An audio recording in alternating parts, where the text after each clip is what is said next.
93.5 red FM पे एक कहानी ऐसी भी प्रवीण के साथ।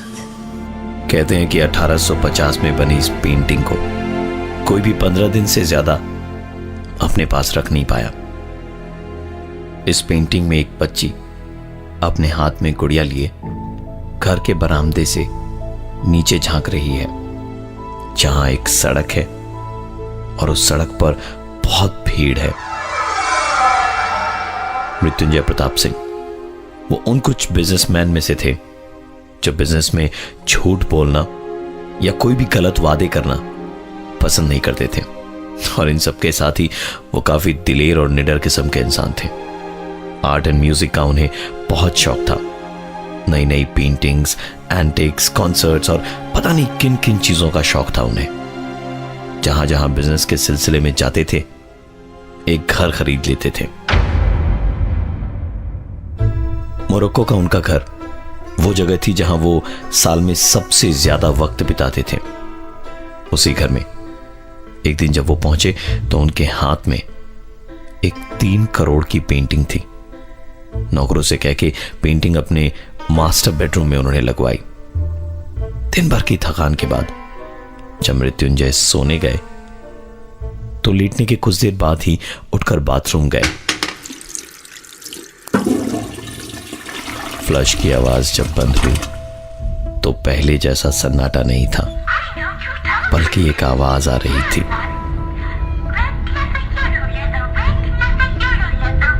बाथरूम के दरवाजे के ठीक पास एक गुड़िया पड़ी हुई थी। उस गुड़िया को कहीं देखा था मृत्युंजय ने, लेकिन याद नहीं आ रहा था कहां। उन्होंने उस गुड़िया को उठाया और उसके बटन को बंद कर दिया। इसके बाद मृत्युंजय पूरे घर में घूमे कि शायद किसी नौकर चाकर के बच्चे का हो, लेकिन उस रात पूरे घर में कोई नौकर भी नहीं था और ना ही कोई बच्चा। वापस कमरे में लौटे तो पेंटिंग की तरफ एक नजर गई। उसे देखकर एक बार को उन्हें ऐसा लगा जैसे शायद इसी में थी ये गुड़िया, क्योंकि इस वक्त उस बच्चे के हाथ में जो गुड़िया थी पेंटिंग में वो वहां नहीं थी। मृत्युंजय सिंह खुद की सोच पे ही हंस पड़े और फिर सोने के लिए लेट गए। थोड़ी देर बाद उनके हल्की नींद में एक आवाज उन्होंने साफ साफ सुनी। नींद में शायद वहम हो उनका, ऐसा सोच के सिंह साहब करवट बदल के वापस लेट गए। थोड़ी देर बाद एक बच्ची की रोने की आवाज आने लगी। सिंह साहब की नींद एक झटके से टूटी। अभी थोड़ी देर पहले उन्होंने पूरे घर का चक्कर मारा था, उस वक्त वहां कोई नहीं था। सिंह साहब उठे और आंखें मलते हुए अपने कमरे से बाहर गए। वहां कोई था तो नहीं, लेकिन बच्ची की रोने की आवाज लगातार आई जा रही थी। सिंह साहब को न जाने क्या सूझी कि वो वापस कमरे के अंदर गए। अंदर जाने पर उनकी नजर पेंटिंग पे गई। अब उस पेंटिंग में जो बच्चा थोड़ी देर पहले अपने बरामदे में खड़ा था वो बच्ची भी वहां नहीं थी। बिस्तर की दूसरी तरफ देखा तो वहां रखी गुड़िया दिखी। वो झट से गए, उन्होंने गुड़िया उठाई और कमरे के बाहर जिस हॉल से बच्ची के रोने की आवाज आ रही थी वहां फेंक कर उसे दरवाजे को जोर से बंद किया। दरवाजे के बंद होने के साथ साथ बच्ची की रोने की आवाज भी बंद हो गई और आई तो बस एक आवाज,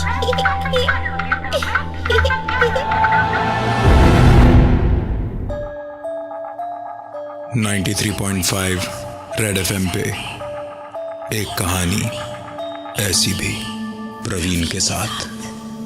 मृत्युंजय प्रताप ने अपने मोरक्को वाले घर में जब वो करोड़ों की पेंटिंग लगाई तो उनके घर के बाथरूम में उन्हें एक गुड़िया मिली और थोड़ी देर के बाद उन्हें एक बच्ची के रोने की आवाज सुनाई दी।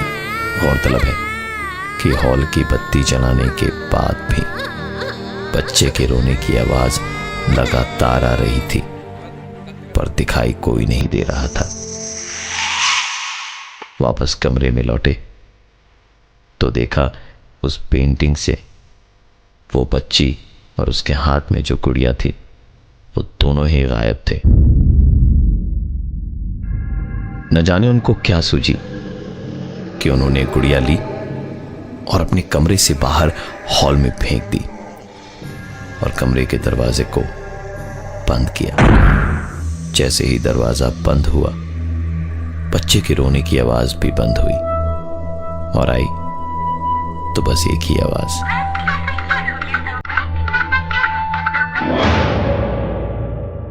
सिंह साहब को उनके साथ जो कुछ भी हुआ उस पर यकीन नहीं हो रहा था।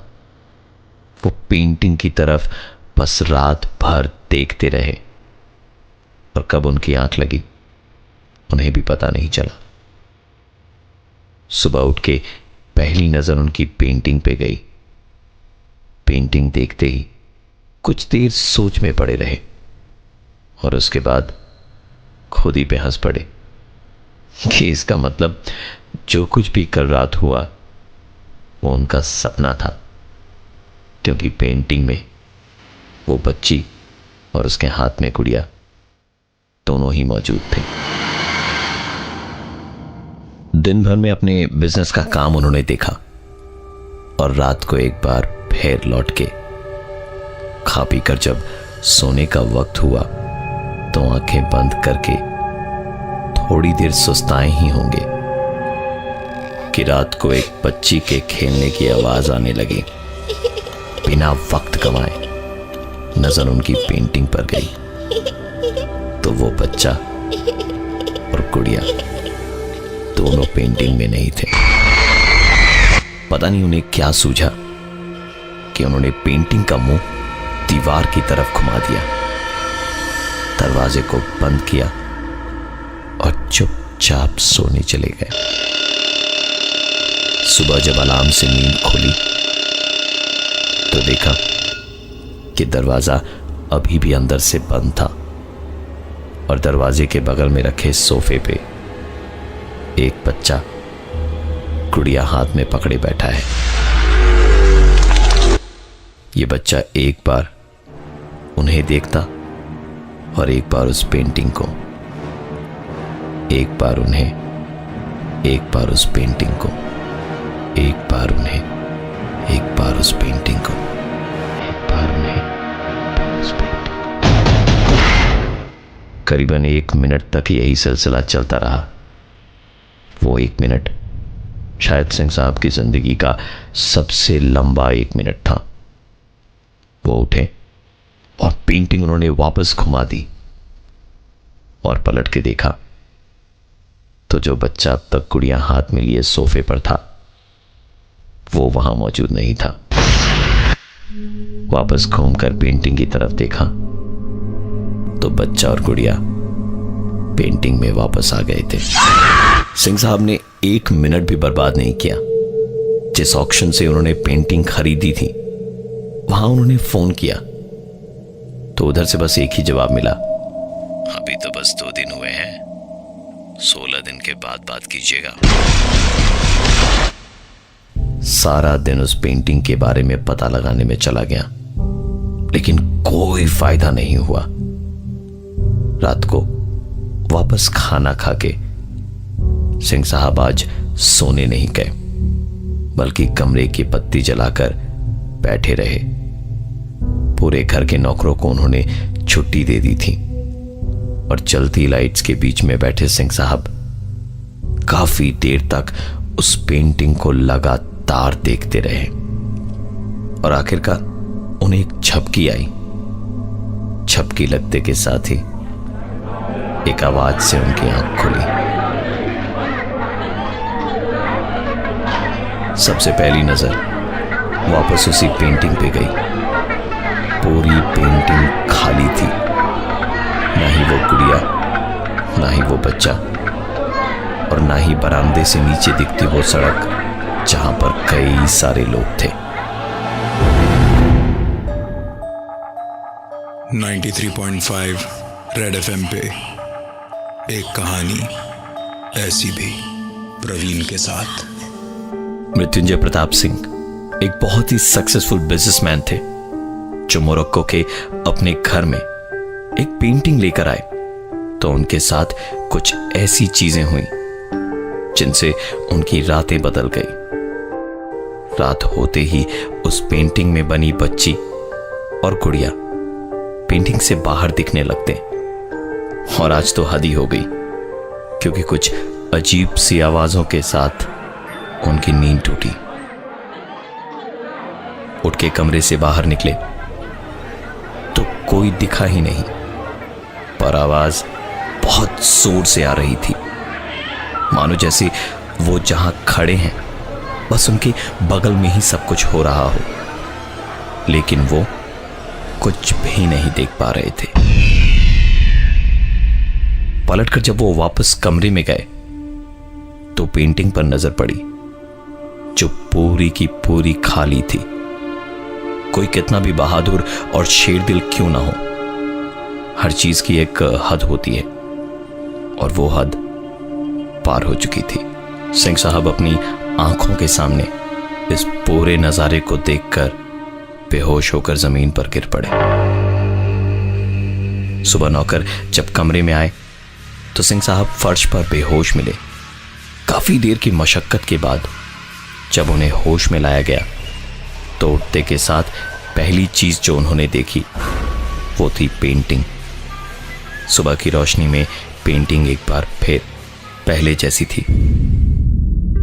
मृत्युंजय ने इतना सब कुछ होने के बाद वही किया जो दूसरा कोई करता। वो सीधे अगली ही फ्लाइट से वापस मुंबई अपने घर आ गए।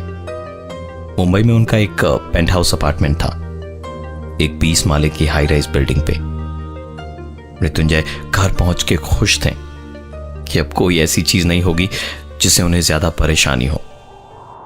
वो बालकनी के पास बैठे अपनी बेटी के साथ खेल रहे थे कि उनको अजीब सी आवाजें आई, जैसे उनके घर के ठीक नीचे रास्ते पर कुछ हुआ हो। बालकनी से झांक के देखा तो उनकी धड़कनें तेज हो गई। नीचे सड़क पे बहुत सारे लोग खड़े थे जो ऊपर बिल्डिंग की तरफ देखकर बचाओ बचाओ चिल्ला रहे थे। गौर से देखा तो पता चला कि उनकी बिल्डिंग में आग लगी हुई थी। धुएं से उनके घर का फायर अलार्म भी बजने लगा। धीरे धीरे घुटन बढ़ रही थी। उन्होंने तुरंत अपनी बेटी को गोद में लिया और दौड़ते हुए नीचे की तरफ भागे। किस्मत अच्छी थी कि लिफ्ट बंद नहीं हुई थी। किसी तरह नीचे तक पहुंचे तो राहत की सांस आई। बिल्डिंग से निकल के अपनी बेटी को गोद से नीचे उतारा और नजारा देखा तो उन्हें अपनी आंखों पर यकीन नहीं हो रहा था। ना तो यहां कोई भीड़ लगी हुई थी और ना ही उनकी बिल्डिंग में आग लगी थी। ऊपर अपने फ्लैट की तरफ देखा। बालकनी में वही पेंटिंग वाली बच्ची खड़ी नीचे झांक रही थी और उसके हाथ में एक गुड़िया थी। उसने ऊपर से गुड़िया फेंकी और जब वो गुड़िया नीचे गिरी तो बुरी तरह से जली हुई थी। सिंह साहब ने ऊपर देखा तो वो बच्ची अभी भी उन्हें ऊपर से देख रही थी और वापस नीचे पड़ी गुड़िया को देखा तो ऊपर बालकनी में खड़ी उस बच्ची की एक आवाज उन्हें ठीक अपने कानों में सुनाई दी, जैसे वो उनके ठीक बगल में खड़ी हो और उसने कहा, थैंक यू।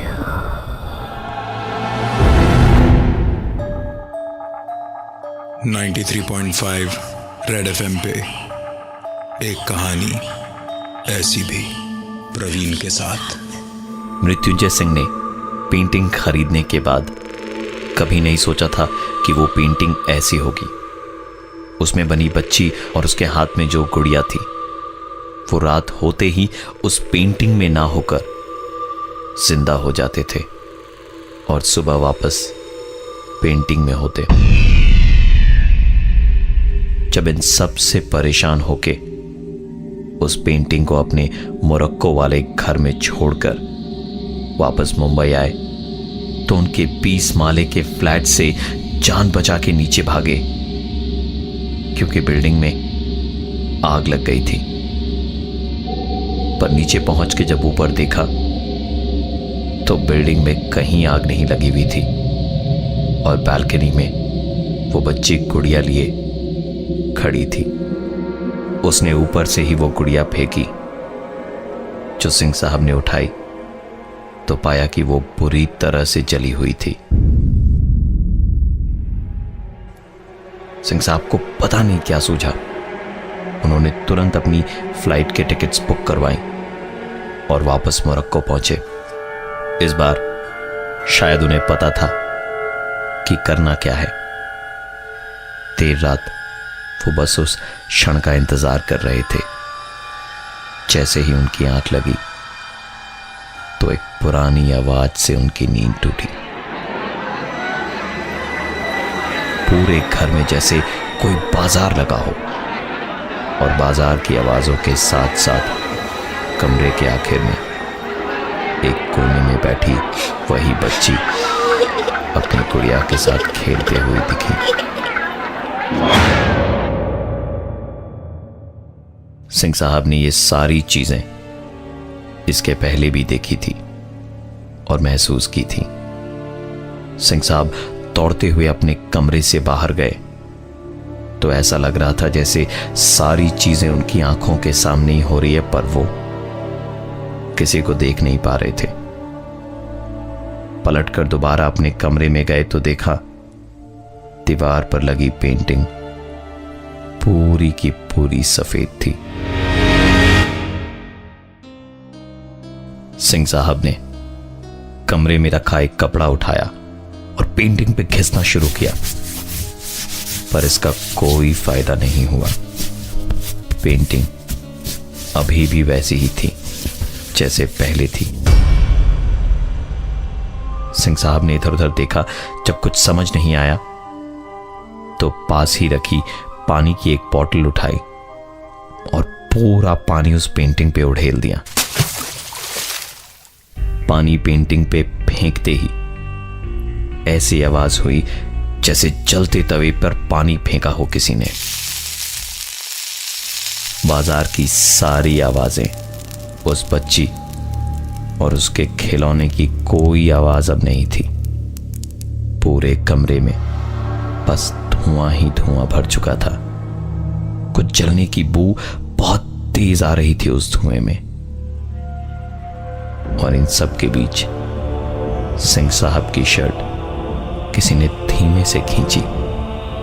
पलट के उन्होंने नीचे देखा तो वही बच्ची हाथ में गुड़िया लिए खड़ी थी, जिसने बस एक ही बात कही, थैंक यू।